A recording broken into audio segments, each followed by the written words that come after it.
ನಮಸ್ಕಾರ ವೀಕ್ಷಕರೇ, ನೀವು ನೋಡ್ತಾ ಇದ್ದೀರಾ ನ್ಯೂಸ್ ಫಸ್ಟ್ ಲೈವ್. ನಾನು ವಾಸುದೇವ್ ಮಾರ್ನಾಡ್. ಮೊದಲಿಗೆ ಹೆಡ್ಲೈನ್ಸ್.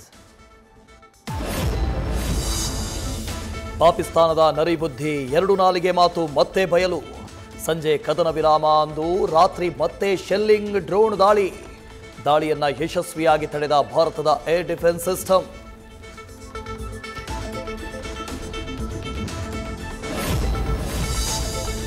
ಕದನ ವಿರಾಮದ ಬಗ್ಗೆ ಪಾಕಿಸ್ತಾನದಲ್ಲೇ ಭಿನ್ನಮತ.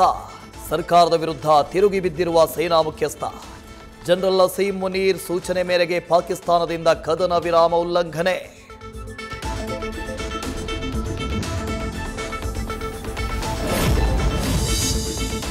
ಭಾರತದ 4 ರಾಜ್ಯಗಳನ್ನು ಟಾರ್ಗೆಟ್ ಮಾಡಿದ್ದ ಪಾಕ್, 100 ಡ್ರೋನ್ಗಳ ಮೂಲಕ ದಾಳಿಗೆ ಯತ್ನ.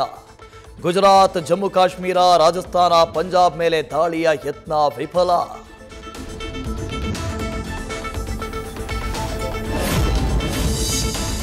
ಆರ್ಥಿಕ ಸಂಕಷ್ಟದಲ್ಲಿರೋ ಪಾಕ್ಗೆ IMFನಿಂದ ಸಾಲ. ಆರ್ಥಿಕ ನೆರವು ನೀಡಲು ಕದನ ವಿರಾಮದ ಷರತ್ತು ವಿಧಿಸಿದ್ದ ಅಮೆರಿಕ. ಅನಿವಾರ್ಯವಾಗಿ ಕದನ ವಿರಾಮ ಘೋಷಿಸಿದ ಪಾಕಿಸ್ತಾನ.